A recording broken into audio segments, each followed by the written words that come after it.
Hey guys, it's me, it's Queen Oseteru, and thank you for joining me for another wonderful edition of Ask an Aquarius. If you haven't already, please hit the red subscribe button and smack the bell. Alright guys, if you like this video, please give it a thumbs up and pass it on to somebody else who might like it as well. Also, if you have time, please leave us a comment in the comment section. If you are new to my channel, I want to say hi, welcome. And if you've been here for a while, I want to say thank you for sticking around. All right, now let's talk about something that's very interesting to me. Somebody sent me a meme this morning, and the meme said something to the effect of the reason why women can't find a husband is because they're so busy trying to lead the relationship. So the person that sent it to me, because I talk about relationships, said, do you think this is true? Do you think this is applicable? And I just sat there shaking my head, because it just kills me how in this day and age we say some of the most foolish things out of our mouths. You know, the problem with and I'm talking specifically about the male-female relationship. The problem with the male-female relationship is not the woman or the man. It's not like the woman's always right and the man's always wrong. People come to me all the time, women and men, and the men will say, Queen, you know women crazy sometimes. It's her fault, you know? And then the women will say, Queen, you know these dudes be acting up. It's his fault, you know? And I sit there and shake my head, because at the end of the day, it's both of our faults. Both people in the relationship, no matter if it's male, female, woman, woman, man, man, everybody who's in the relationship has a part that is their fault. Okay? And I'm not saying that you're doing something wrong. You could be trying to do your very best, and the relationship could still not be going in the right direction. And that's because both people have to show up. Both people have to show up in the relationship, and both people have to be willing to compromise and talk and work through the relationship. If you're willing and the other person isn't, y'all don't have a relationship.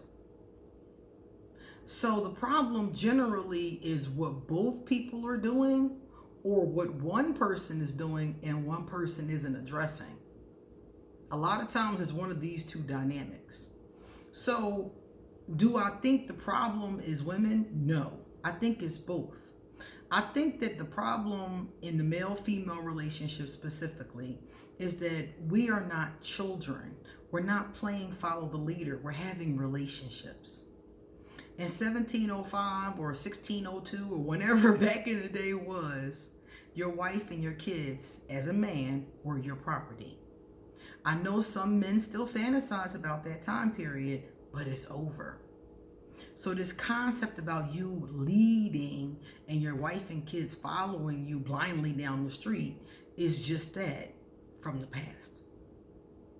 So we have to show up in our modern relationships with a different lens. Your wife shouldn't be leading you. That's correct. But the husband shouldn't be leading you either. We should be more like the Pharaoh and the Pharaohess kind of concept, where they're leading together. We're at a point in our history, especially because women are working, different dynamics are going on. So both people need to show up and lead together. It needs to be a 50-50 balance. I'm not listening to you and you're not barking at me all the time. We're working together. A relationship is a partnership, not a dictatorship.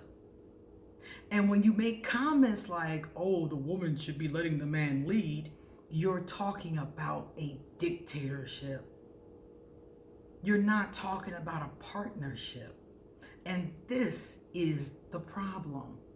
Both people, the man and the woman, and like I said, other relationships, this works too, such as lesbian relationships, because my relationships work like this.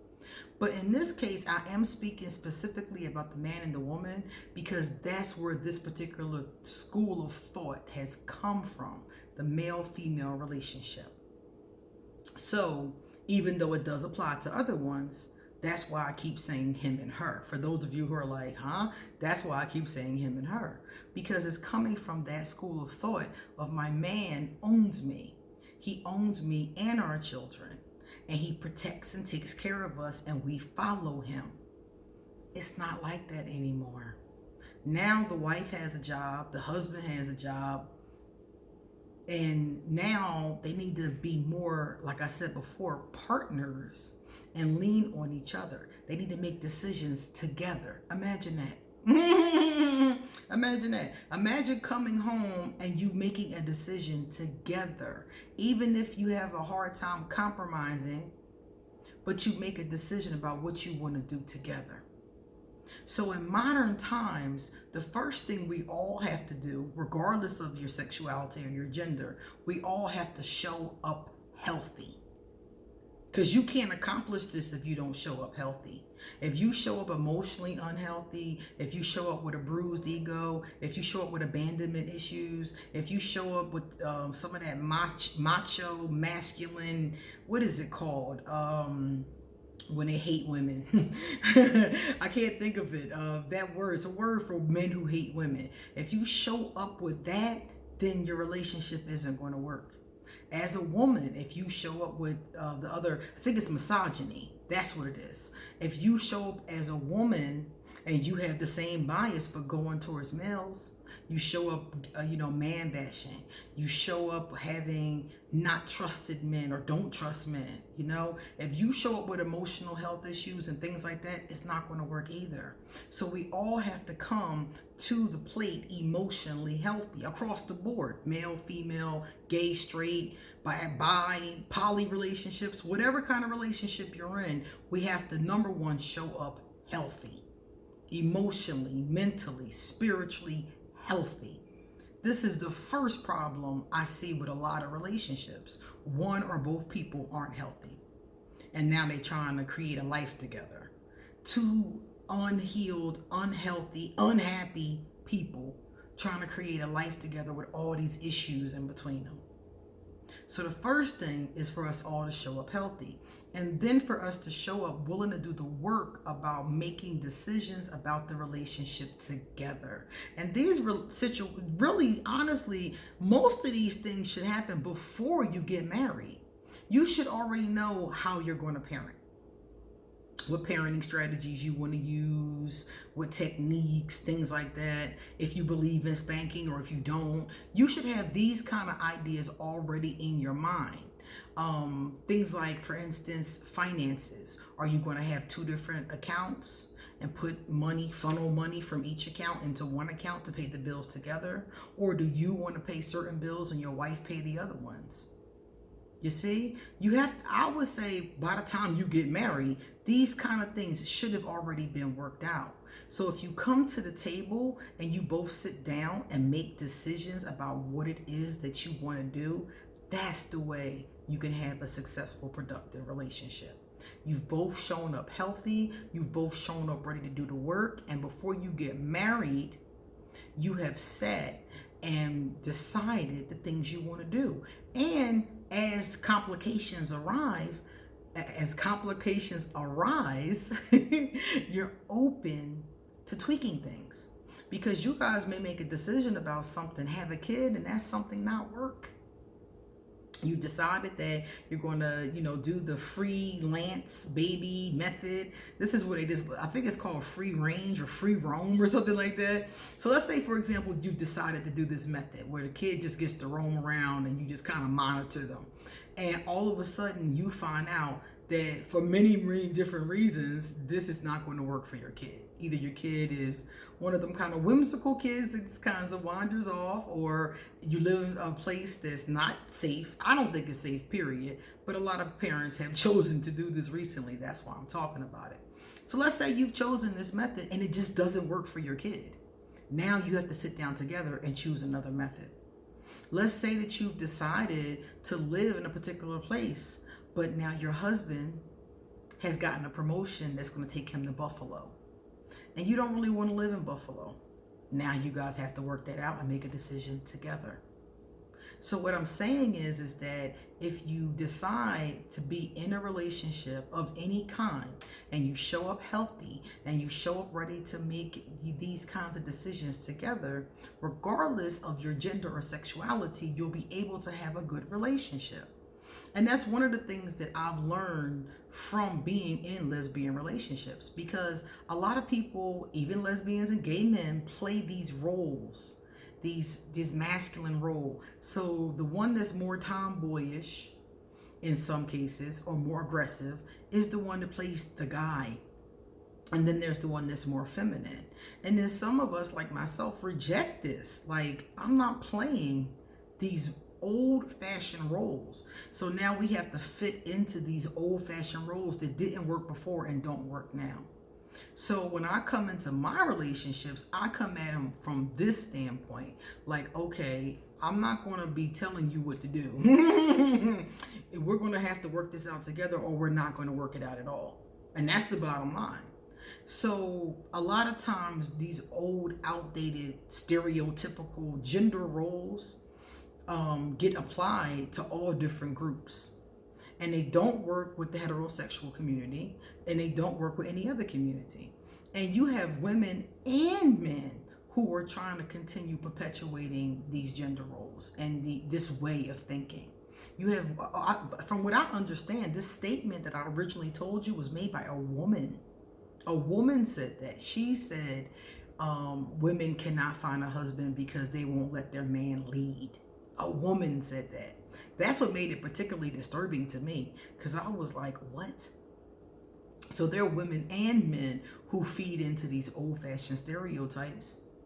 And now they're telling young girls, 15, 16, or whoever is on the internet watching this crap, that that's why you don't have a man, because you won't listen. You won't be submissive. You won't be subservient. You won't let him do whatever he wants to do and just follow him and listen. That doesn't work. That's how you get abused. That's how you get abused. That's exactly how. So many women have told me that they were raised, like myself, was raised to believe that. And it just doesn't work.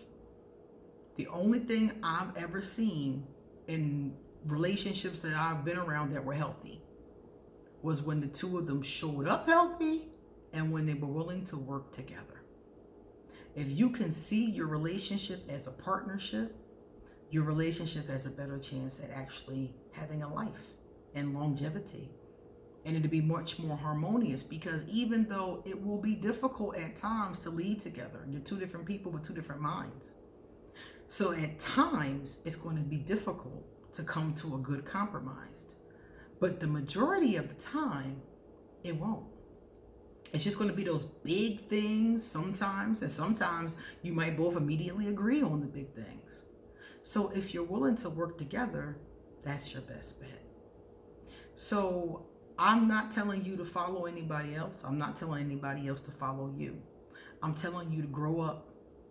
These notions that we've seen on television, on the sitcoms, you know, Growing Pains, or whatever shows you grew up watching, The Cosby Show, or, you know, whatever you grew up watching, those shows conditioned us.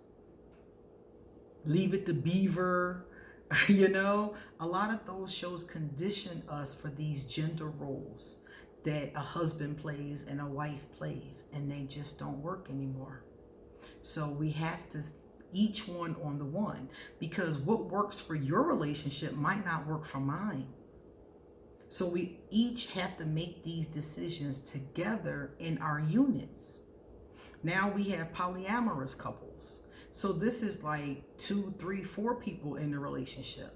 Again, they have to sit down. If they got to vote, do it democratically, whatever, they have to do the same thing, because that type of relationship is modern. Actually, it's not modern. Polyamorous relationships go all the way back.